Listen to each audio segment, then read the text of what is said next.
o que é 100% correto e o que é 100% errado, né? Porque as pessoas usaram esse fato, porque estamos aí no segundo turno das eleições, e aí quem é contra o governo federal está dizendo uma coisa, quem é a favor do governo federal está dizendo outra, e a gente vai aqui acionar a professora Rita de Cássia para conversar com a gente sobre esse assunto, para a gente entender o que de fato é contingenciamento no orçamento. Bom dia, professora. Bom dia, Renata. Bom dia, ouvinte da Rádio Cidade. Renata, vou começar respondendo a tua pergunta. O que é contingenciamento? Contingenciamento é o seguinte: o dinheiro foi previsto como dotação orçamentária, ou seja, ele foi orçado, que poderia ser gasto, entretanto, ele fica numa reserva, ele não pode ser gasto. Ou ele pode ser utilizado para outra finalidade e depois ele pode vir a ser imposto. Eu estou falando de poder vir, porque não fica muito claro esse dever que o governo tem que repor. Falando em números, nós vamos tratar do seguinte: no dia 30 de setembro, o governo editou o decreto 11.216, que alterava um decreto anterior, o 10.961.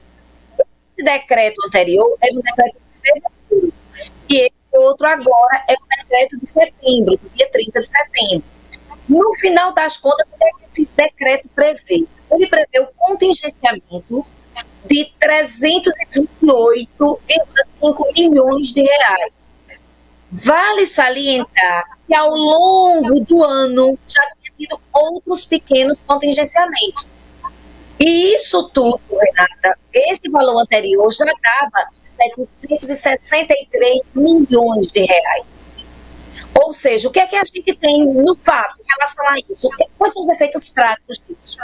É que esse dinheiro, ele é o dinheiro que ele é utilizado para pagamento de limpeza, água e luz, energia, água e luz, internet, é o dinheiro que vai para o abastecimento dos restaurantes universitários, para a compra de insumos para laboratório, para fazer com que bolsas de pesquisa sejam pagas.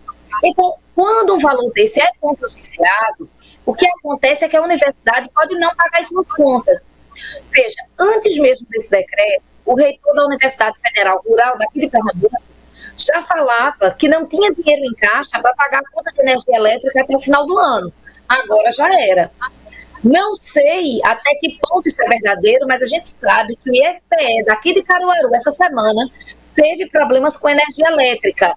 E entre os alunos, a história que se corre é que isso aconteceu devido à falta do pagamento de energia elétrica já efeito do contingenciamento. Por que a gente está dizendo que a gente não sabe se isso é verdade? Porque a gente não tem noção de que agora, com uma semana, isso já tenha tido efeito.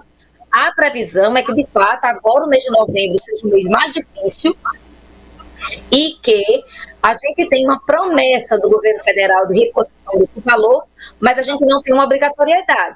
Então, quem trabalha com educação, quem sabe da importância da educação no Brasil, precisa de um compromisso assumido, de que, de fato, esse dinheiro seja reposto e que as aulas não sejam paralisadas, que as pesquisas não sejam paralisadas por falta de energia, de internet. Você já imaginou uma situação como essa, como é catastrófica? E isso significa, gente, um impacto muito grande, porque não é só o ano letivo que fica interrompido. O que é mais grave na situação é a interrupção de pesquisas. Olha, pesquisas, a gente sempre fala disso, mas pesquisas com fármacos, aquelas pesquisas que vão virar remédio, pesquisas com bactérias, pesquisas na área de tecnologia, que precisa de ambientes refrigerados para os computadores. Se elas são interrompidas, há coisas que são perdidas e que a gente retrocede meses, anos. Algumas pesquisas ficam completamente inviabilizadas. Então, se faz necessário, estamos em período de campanha eleitoral, um compromisso explícito de que esse dinheiro volta às universidades vão funcionar. Então, quando a gente está trazendo isso, essa discussão, é porque esse é o assunto da semana. E é preciso, de fato, que a gente cobre dos nossos candidatos à presidência da República, porque isso é um fato do governo federal, que assumam um compromisso com as nossas universidades. Sem universidade forte, a gente não tem desenvolvimento nacional. Sem pesquisa forte, a gente não tem empresa, a gente não tem indústria. A que vai ter um processo de fragilidade de emprego muito sério. Fora que sem uma política educacional de acesso de pessoas carentes às universidades, a gente também vai ter uma dificuldade muito grande de ascensão econômica. Então, vai ter aí os debates eleitorais, os candidatos estão dizendo que vão, em muitos deles o eleitor vai poder participar, principalmente via internet, e enviar suas perguntas. Então, que nós possamos perguntar, afinal de contas, senhor candidato, qual é o compromisso que o senhor está tendo com a educação brasileira? Porque precisamos muito desse compromisso para, de fato, nos desenvolvermos enquanto país. Opa, deixa eu ligar aqui o microfone. Professora, a gente está com a nota aqui, né, do governo federal, mais precisamente do ministro da Educação, Vitor Godoy, né, dizendo que ele negou nessa quinta-feira que esteja ocorrendo um corte no orçamento das universidades federais. É a história, né, do corte e do contingenciamento que a senhora explicou agora. Aí abre aspas, ele diz, não existe um único corte nas universidades. O bloqueio que foi feito no orçamento do Ministério da Educação, que é um bloqueio que hoje foi reduzido de 2 bilhões para 1,3 bilhão, não afeta em 1 centavo as universidades e institutos federais, disse ele. Ou seja, o valor do orçamento das universidades é exatamente o mesmo. O que há é que você não pode empenhar tudo agora em outubro e em novembro, como a professora explicou. Você vai distribuir esses empenhos ao longo de outubro, novembro e dezembro. Foi isso que foi feito. Não existe corte ou redução, justificou.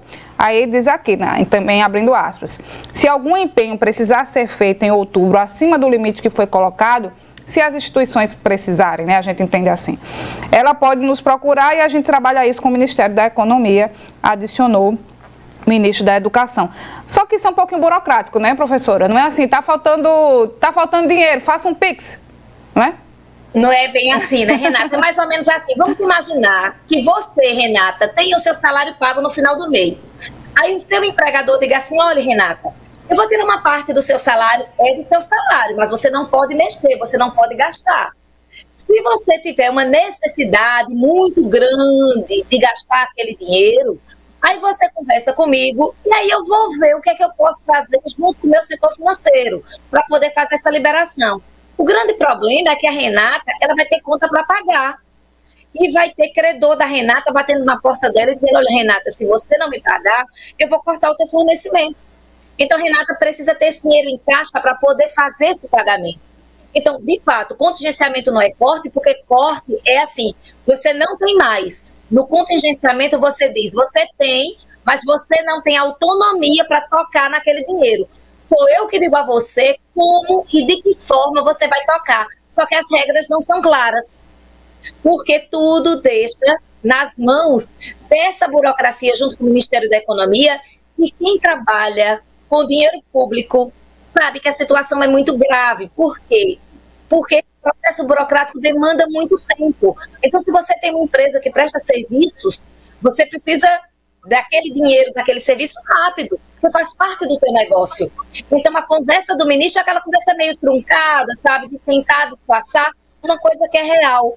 Então, hoje, a Associação de Reitores, a Associação de Professores está batendo muito forte em relação a isso, dizendo assim, tá, você está dizendo que vai nos dar de volta?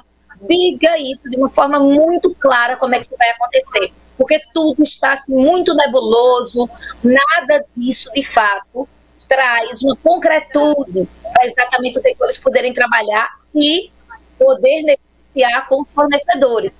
E tem fornecedor que não dá muito para negociar, né? A gente não tem muito para negociar, por exemplo, conta de energia elétrica, não dá muito para negociar isso.